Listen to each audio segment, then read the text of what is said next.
أعوذ بالله من الشيطان الرجيم بسم الله الرحمن الرحيم والصلاة والسلام على أشرف الأنبياء والمرسلين وعلى آله وأصحابه أجمعين إذن ببركة مولانا الشيخ سيدي محمد فوزي الكركري قدس الله سره.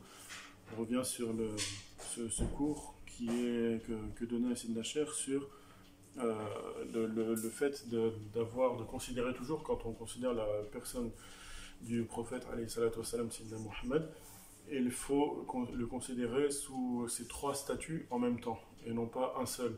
C'est-à-dire ne pas le considérer seulement comme le messager d'Allah, alayhi salatu wassalam, mais également comme étant un prophète et un wali. Donc il a les trois statuts, la risala, la nubuwa et la wilaya.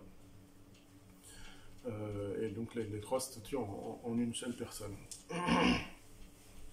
Et donc, par rapport à cela, Sidna Cheikh posait la question au fuqara qui était présent. Il disait, lorsque le messager d'Allah, alayhi salatu wassalam, il a fait al-mi'raj, il a fait l'ascension nocturne. Est-ce qu'il était, à ce moment-là, est-ce qu'il était déjà messager ou pas encore? Parce qu'en fait, la question, c'est de savoir, comme on avait dit dans le cours précédent, dans le zahir, selon les exotériques, la plus haute des stations spirituelles, c'est le fait d'être messager, donc la risala, et c'est ça qui est considéré comme étant le plus haut, au-delà duquel il n'y a rien. Alors que, en vérité, c'est le contraire, c'est la wilaya qui est le plus haut des degrés, et donc Sidna Cheikh donne plus d'explications à cela.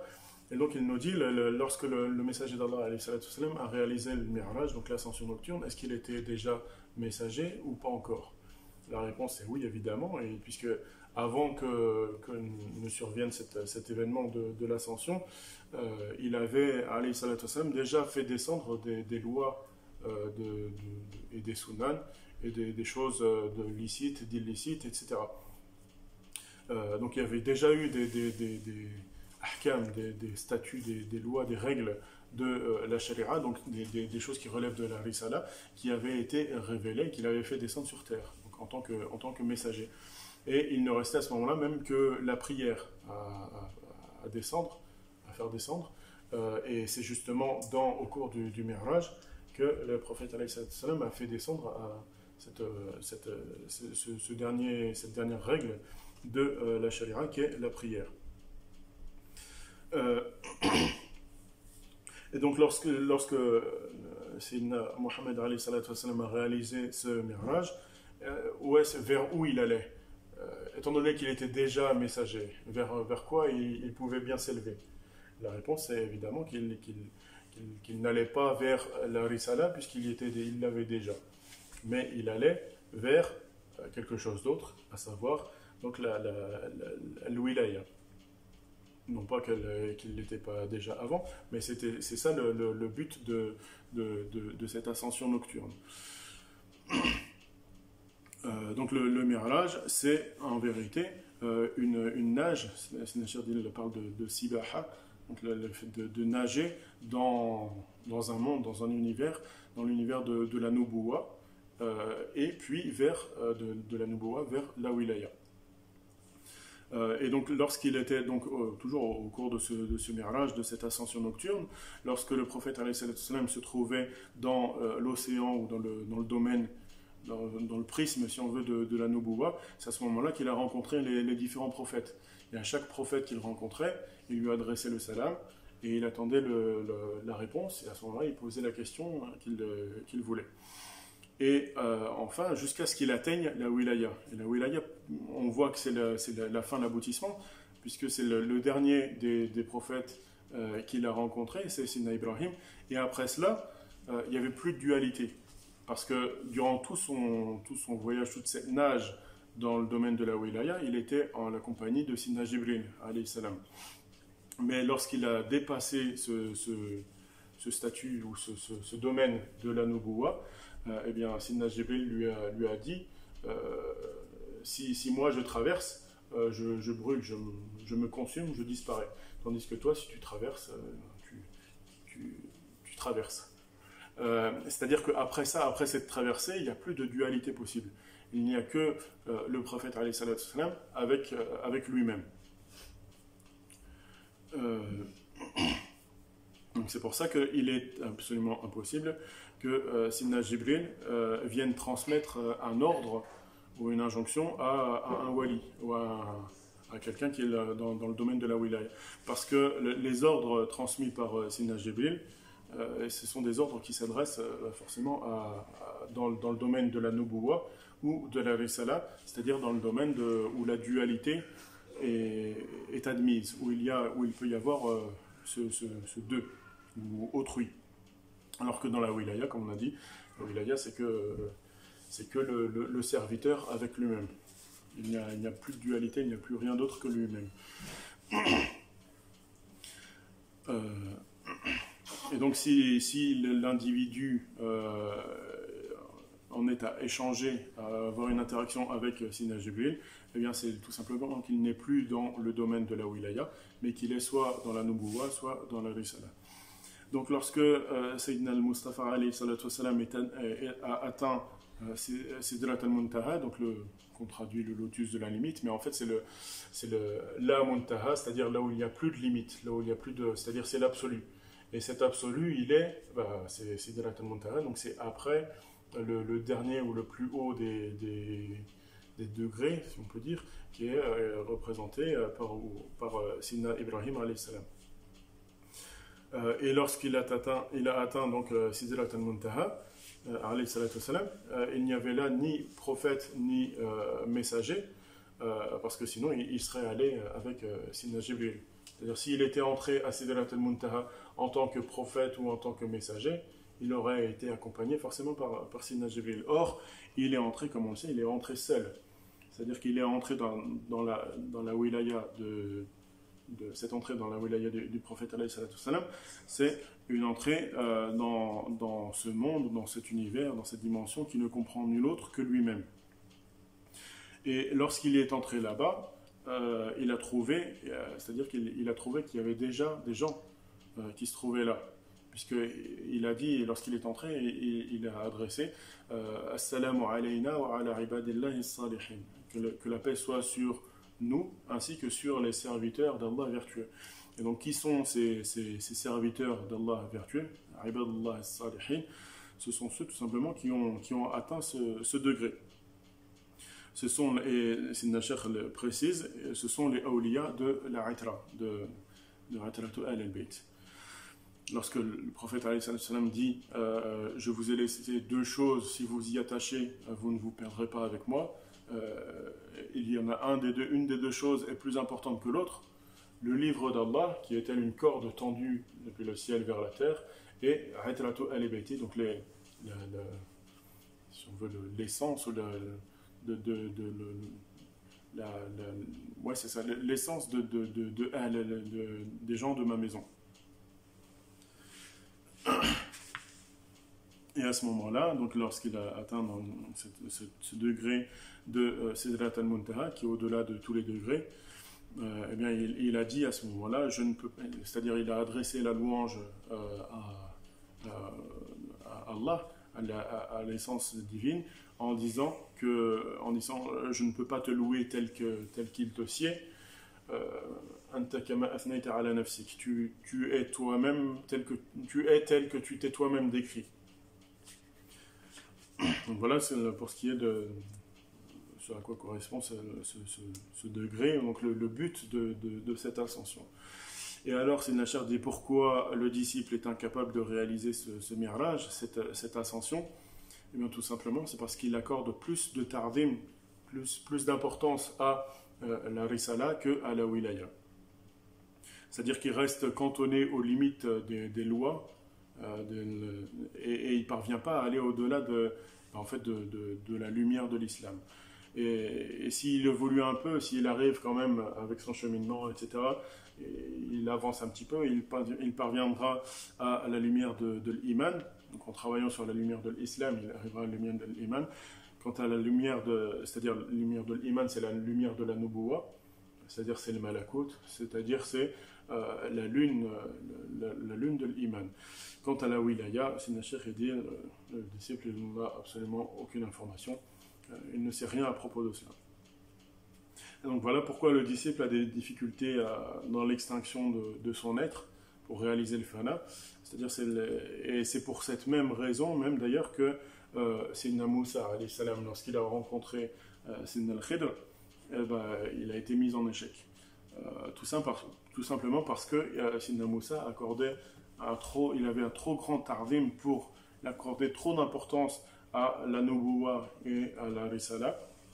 Et il a été incapable de réagir ou d'avoir la bonne interaction, la bonne manière de faire, de comprendre vis-à-vis de la wilaya. Parce qu'il était persuadé en son fort intérieur qu'il n'y avait rien qui était supérieur à la risala. Que vraiment le statut de messager, il y avait rien, c'était le top du top. Et donc c'est pour ça il pensait, et ça on retrouve dans l'histoire, dans le hadith, il pensait être le plus haut, il pensait être au sommet de la pyramide. Et c'est à ce moment-là, c'est ça dans le hadith, il s'est adressé à son Seigneur et il a dit indique-moi quelqu'un qui serait plus savant que moi. C'est à ce moment-là qu'il est parti à la quête et qu'il a rencontré Sayyidina al-Khidr.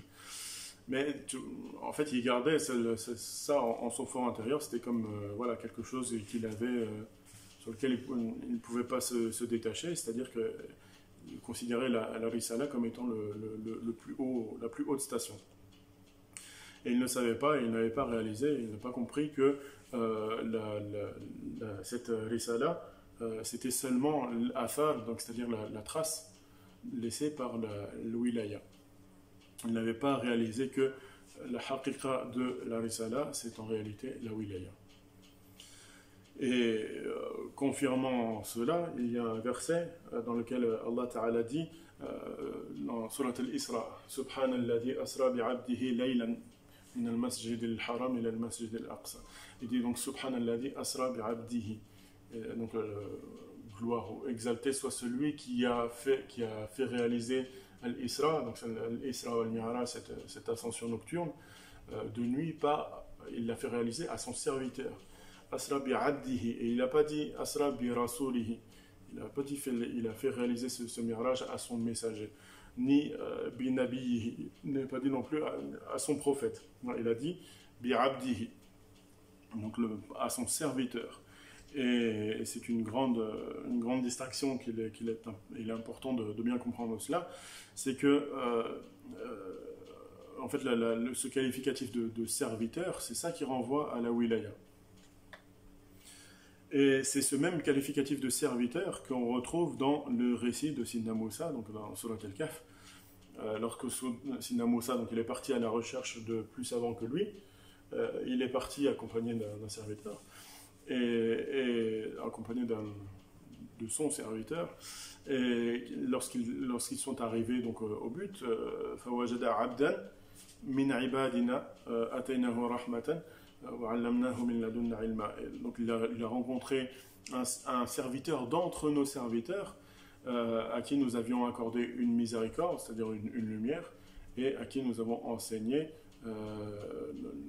donc nous enseignons une science qui émane de nous, c'est-à-dire la science de cette lumière.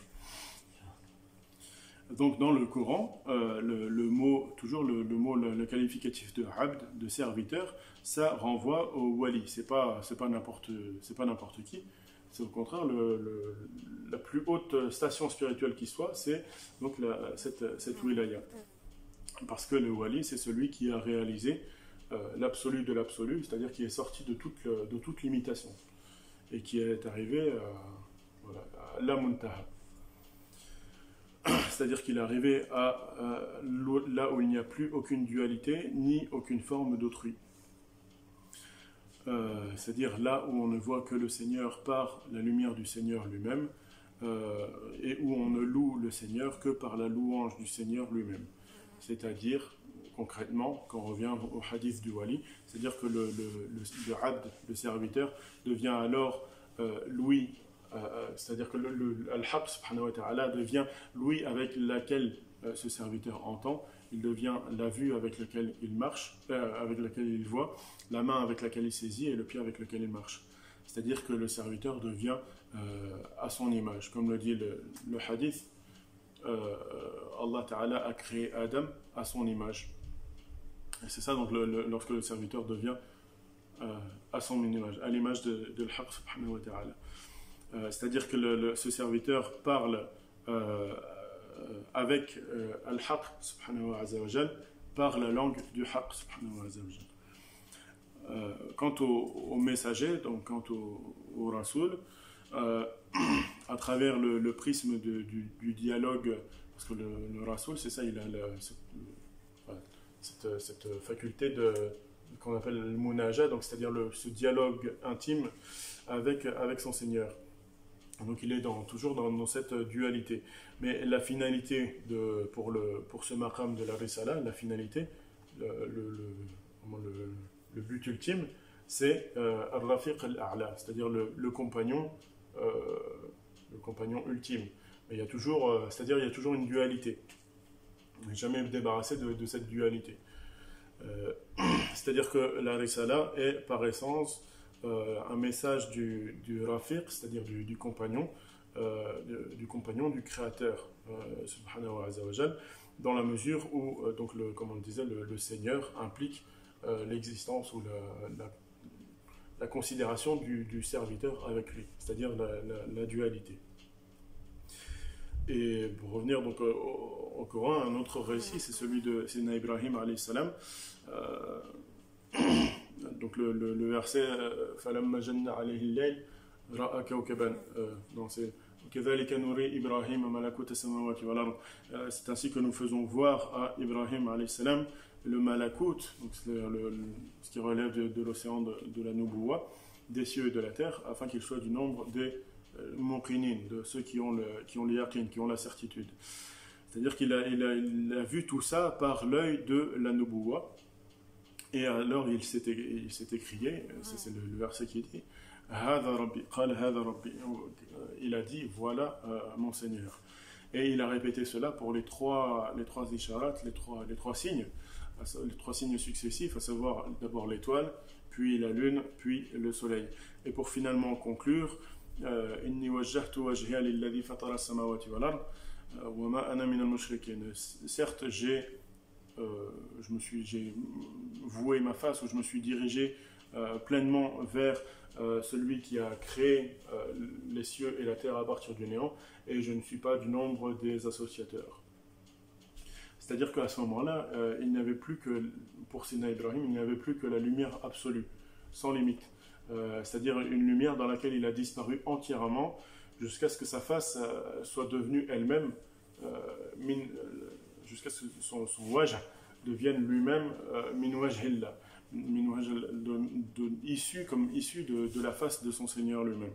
Ou en d'autres termes, Sidna Shardi, c'est à ce moment-là c'est ainsi que Sidna Ibrahim alayhi salam, il devint lui-même al-mathal al-a'la, donc l'exemple suprême, c'est-à-dire l'exemple du Seigneur sur terre. C'est ça qu'il est devenu ala surati ar-Rahman, donc à l'image de ar-Rahman, comme le dit le hadith connu, sahih, et on ne peut plus authentique. Et donc lorsque on parle du messager d'Allah alayhi salatu wassalam, on dit, c'est-à-dire on ne dit pas qu'il n'y a pas de plus, qu'il y a une station qui serait plus haute que la sienne, mais au contraire, c'est lui qui a la plus haute des stations. Mais il faut considérer que c'est le messager d'Allah alayhi salatu wassalam, c'est les trois stations qu'il faut considérer en même temps, c'est-à-dire Risala, Nubuwa et Wilaya. Et donc, c'est-à-dire que lorsqu'on parle du messager d'Allah alayhi salatu wassalam, Sayyidina Muhammad alayhi salatu wassalam, c'est lui qui est le détenteur de la plus grande khatmiya, le plus grand sceau, c'est ça, le khatmiya, dans la Risala, la plus grande khatmiya dans la Nubuwa et la plus grande khatmiya dans la Wilaya. Et il ne peut pas être surpassé en cela. Et au final, quoi que tu puisses dire pour faire son éloge, alayhi salatu wassalam, il est au-delà de tout ce que tu pourras lui attribuer. Et donc voilà, c'est ça le problème, le grand problème pour le cheminant, c'est que c'est cette difficulté à considérer, lorsqu'on parle du messager d'Allah, la difficulté de le considérer sous les trois statuts en même temps. Quand on parle du messager d'Allah, on parle souvent dans la pensée commune, soit on parle du messager, et bien on oublie ou on n'a pas cette conscience que c'est à la fois Nabi et Wali. Et donc pour revenir, pour illustrer un peu cela, Sayyidina Cheikh revient à un exemple qu'il a l'habitude de donner très souvent et qu'on connaît tous en plus. C'est l'exemple de ce sahabi qui est un jour venu auprès du prophète alayhi salam et lui a dit Ya Rasulallah, je suis perdu, je suis foutu. Le prophète alayhi salam lui dit qu'est-ce qui t'est arrivé, qu'est-ce qui t'a détruit comme ça. Et il a répondu j'ai couché avec mon épouse en pleine journée du Ramadan. Et donc à ce moment-là, donc on connaît selon la Sharia, le statut, la sentence pour ça, c'est très clair. Celui qui fait cela avec son épouse, donc c'est toujours, qui rompt donc sciemment avec l'intention de le faire le jeûne pendant le Ramadan, c'est d'abord il doit libérer un esclave, et s'il ne peut pas, il nourrit 60 pauvres, et s'il ne peut pas, il jeûne 2 mois consécutifs. Mais là, le prophète il lui a pas dit, il lui a dit tu nourris 60 pauvres. Il n'a pas commencé par la première il lui a pas dit va libérer un esclave. Donc déjà, comme si il répond pas selon ce qui est connu, enfin la charia, c'est le verset, c'est le verset révélé, c'est le Coran, c'est un peu plus explicite. Donc le prophète lui dit déjà, il lui dit pas va libérer un esclave, mais il lui dit jeûne, tu n'as qu'à jeûner 2 mois consécutifs, directement. Non, pardon, il lui dit nourris 60 pauvres, pardon. Et ce sahabi, il répond je suis très pauvre, j'ai pas de quoi nourrir 60 pauvres. Et à ce moment-là, le prophète, il lui donne un grand plateau de dattes, il lui dit tiens, prends ces dattes et va nourrir les pauvres qu'il y a près de chez toi. Et le sahabi, il répond encore une fois, il revient à la charge et il dit je jure par Allah qu'il n'y a pas plus pauvre que moi dans tout le quartier où j'habite. Et à ce moment-là, subhanallah, le prophète, il sourit, il affiche un grand sourire, et il lui dit vas-y, mange-le, et prends-le pour toi et ta famille. Et alors là, Sayyidina Cheikh, il dit prenez tous les livres de Sharia, de tout ce que vous voulez, et venez justifier cette réponse-là du messager d'Allah, pour un tel cas. Parce que non seulement il ne dit pas libère un esclave, il passe tout de suite va nourrir 60 pauvres, mais en plus, c'est carrément, il lui donne les dates en plus, il donne lui-même, le messager d'Allah, il lui donne lui-même les dates et il lui dit va nourrir ta famille. Et elle est où la kafara,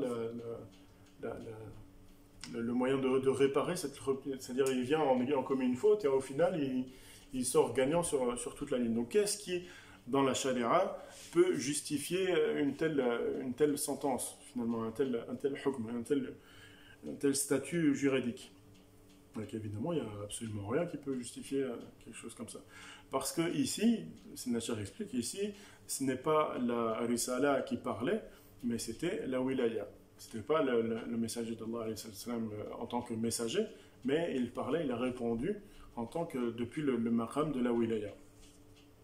Et le hadith précise, donc lorsque le sahabi il a dit Wallah, il n'y a pas plus pauvre, plus misérable que moi dans tout le quartier. Et à ce moment-là, le prophète il a souri. Il a affiché un très large sourire. C'est-à-dire que Sayyidina Cheikh, il dit, non seulement comme ça, c'est-à-dire que lorsque le prophète a souri, c'est-à-dire que le sahabi il est venu et il a fait rentrer carrément de la joie dans le cœur du prophète alayhi salam. Et donc dans ce hadith, on voit que clairement, c'est explicite là, que la sharia, elle a clairement été occultée et la wilaya, elle a été manifestée de manière éclatante. Là, il n'y a pas il n'y a rien qui puisse... voilà.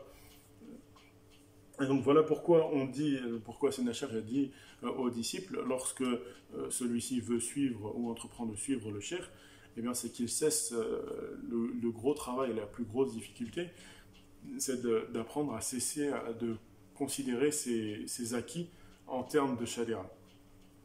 Pourquoi? Parce que lorsque Sidna Moussa, alayhi salam, il a voulu suivre Al-Khidr avec sa sharia, eh ben, il a été tout simplement, il a été dépassé, il a été mis en échec.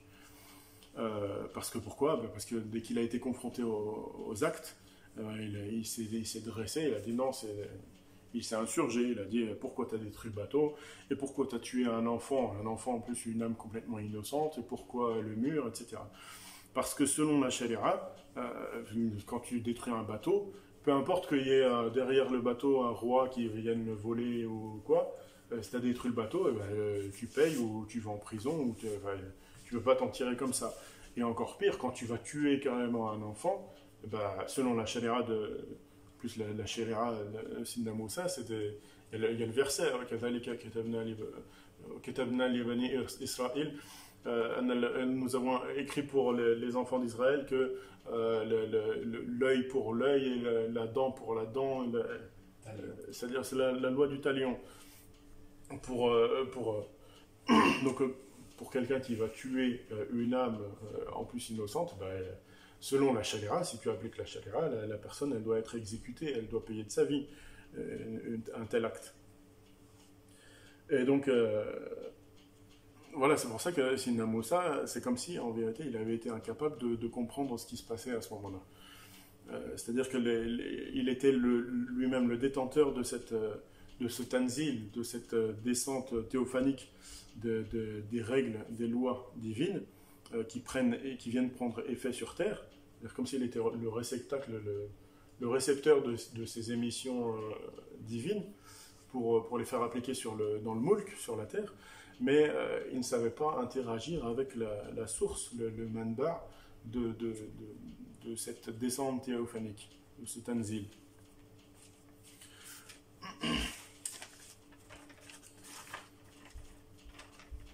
Et donc c'est comme ça que c'est à ce moment-là que donc l'intellect il perd complètement ses repères et forcément Sidna Moussa alayhi salam avec tous ses acquis, et il peut pas rester sans rien dire, et il se dresse et il s'insurge contre la wilaya. Et puis après, à la fin de tout cela, de ces trois protestations, Sidna al-Khidr, il finit par lui dire قال سأنبئك بتأويل ما لم تستطع عليه صبرا. Je vais t'informer. سأنبئك, mais je vais t'informer, c'est pas une information, non. C'est ça, je vais te donner le naba. Donc on traduit par l'information, mais naba, c'est la même racine que nabi ou que nubuwa. C'est-à-dire, en fait, que Sidna al-Khidr a à ce moment-là dit à Sidna Moussa, je vais te transmettre l'information dans le domaine de la nubuwa. Je vais donner l'explication de ces actes dans le domaine de la nubuwa. Par contre, le secret de la wilaya, ici, à aucun moment il l'a expliqué. C'est-à-dire que le secret de la wilaya, il est resté caché ici. C'est-à-dire que Sidna al-Khidr, en vérité, il n'a rien expliqué à Sidna Moussa. Donc à ce moment-là, donc il explique أما السفينة فكانت لمساكين يعملون في البحر. Donc le bateau appartenait à des pauvres qui travaillaient en mer, et derrière eux se trouvait un roi despotique qui venait qui venait spoiler le bateau des gens comme ça, de manière complètement tyrannique. Donc quant à l'enfant, cet enfant que j'ai tué, il se trouve que ses parents étaient des croyants, et nous avons eu peur pour eux que leur enfant, en grandissant, il leur impose sa déviance et son kufr. Donc c'est pour ça qu'il a supprimé pour qu'ils aient quelque chose de mieux. Et donc tout cela c'est du naba, c'est une information, une naba qui relève de la nubuwa, et non pas, surtout pas, de la wilaya. Parce que, donc, comme on a dit, le secret de la wilaya, il demeure caché. Et à aucun moment, Sidna al-Khidr a dit qu'il allait lui dévoiler le secret de la wilaya. Donc il a bien dit sa'unabbi'uka bita'wili ma lam tastati' alayhi sabra. Donc, c'est-à-dire que je vais t'expliquer les actes compris par le prisme de la nubuwa. c'est-à-dire au travers du prisme du malakut, c'est-à-dire au travers de ce qu'on appelle le kashf, c'est-à-dire un dévoilement. Donc, je vais t'expliquer ces actes, et je vais te dire que ces actes, expliquer de quelle manière ces actes sont basés sur un kashf.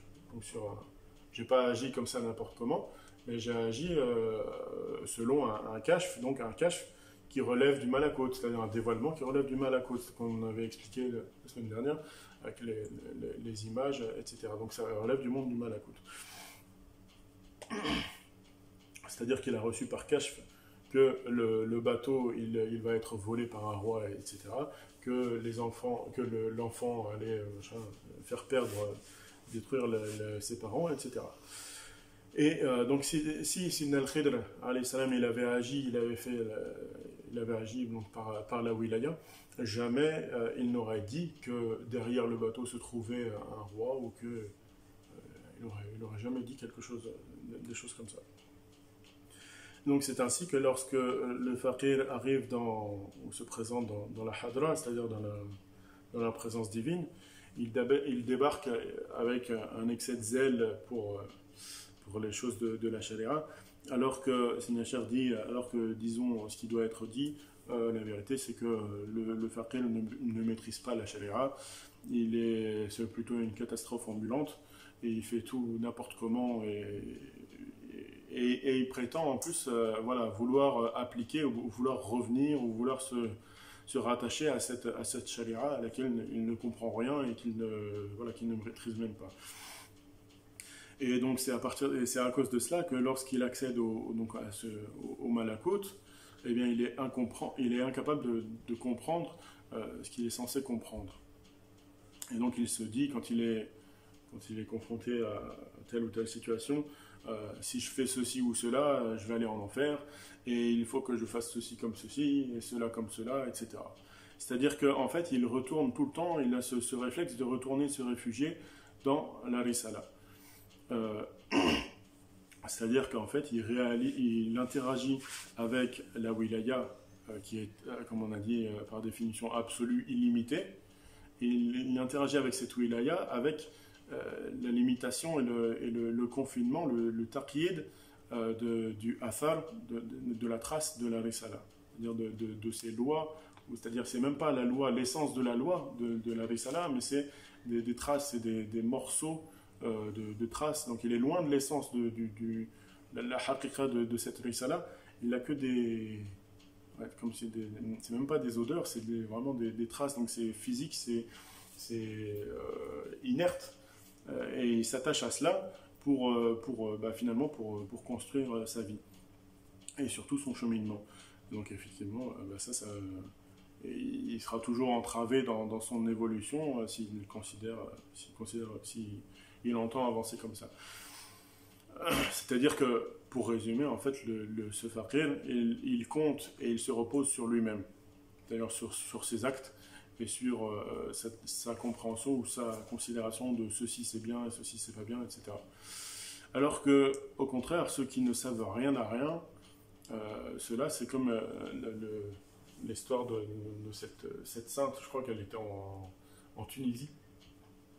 Elle était elle a une phrase très célèbre, et elle disait Mimouna ta'arif Rabbi, wa Rabbi ta'arif Mimouna.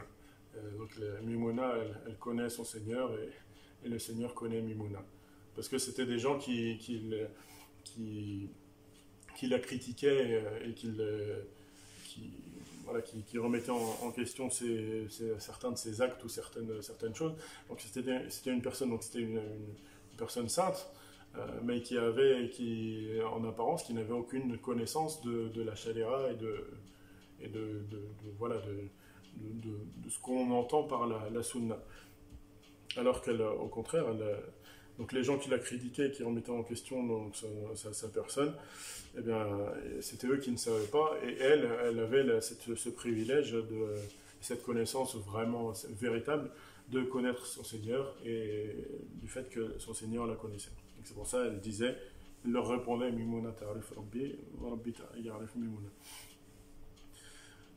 Et donc attention, c'est Nachar dit attention, il ne s'agit pas Il n'est pas en train de nous dire délaisser la charia et aller faire n'importe quoi, n'importe comment. Mais plutôt, il s'agit pour nous de comprendre, nous disciples, qu'on ne sait pas interagir avec la charia. C'est-à-dire la charia, c'est en fait en réalité un moyen de parvenir à un fruit qui est plus élevé encore que la charia. Et donc la charia, c'est pas le but, le moyen et le but lui-même. C'est pas le moyen d'arriver au fruit et le fruit lui-même. Donc, la charia, c'est juste un moyen de t'élever, de t'amener à quelque chose de plus haut. Donc l'islam, si tu travailles l'islam, eh ben, tu accèdes à l'iman, et puis si tu travailles à l'iman, tu accèdes à l'ihsan. Mais si tu t'en tiens toujours à l'islam, eh bien, tu te limites. Tu te renfermes dans une carapace de laquelle tu ne veux pas sortir. Et en ce sens, Ibn al-Hallaj il désignait les Ahl al-Zahir, donc les exotériques, et il les appelait Kilab al-Sharia, les chiens de la Sharia. Parce que c'était des gens qui étaient toujours constamment sur ses côtes, en train d'épier chacun le moindre de ses faits et gestes, et à dire pourquoi il a dit ceci, et pourquoi il a dit cela, et pour qui il se prend, etc. etc. C'est-à-dire qu'il voulait le confiner, il voulait le réduire à quelque chose qu'on peut cerner, alors que lui, il avait goûté à l'esprit, à la liberté et à l'absolu. Et donc voilà, Sennacher dit voilà donc ce qui viendra toujours entraver le chemin du disciple, c'est-à-dire qu'il sera toujours confronté, quand il sera confronté à une certaine situation, il reviendra en arrière et il dira non, je ne peux pas faire ça parce que la charia dit que nanana. Alors qu'en vérité, c'est pas la charia qui le dit, c'est toi qui dis, qui a établi les choses comme ceci ou comme cela. Parce que la charia, en vérité, elle comprend une multitude de points de vue différents. Et tu ne peux pas limiter la charia à un seul point de vue qui serait applicable toujours, tout le temps et dans tous les endroits. Parce que la charia, comme on sait, elle prend en compte l'urf, c'est-à-dire les coutumes locales, elle prend en compte le temps, l'époque, le lieu, le pays, elle prend en compte le madhab qui est suivi par les gens, etc. Énorme, le statut soit social ou de la personne, etc. Donc c'est tellement vaste que tu ne peux pas prendre simplement une chose et essayer de l'appliquer sur tout comme ça, de manière comme ça étriquée et confinée. Et on s'en tient à cette partie, c'est pas fini, ce cours n'est pas fini, on s'en tient à ça pour l'instant. نسأل الله يعلمنا ما ينفعنا وينفعنا بما علمنا اللهم صل على سيدنا محمد وعلى آل سيدنا محمد كما صليت على سيدنا إبراهيم وعلى آل سيدنا إبراهيم وبارك على سيدنا محمد وعلى آل سيدنا محمد كما باركت على سيدنا إبراهيم وعلى آل سيدنا إبراهيم في العالمين إنك حميد مجيد سبحان ربك رب العزة عما يصفون وسلام على المرسلين والحمد لله رب العالمين الله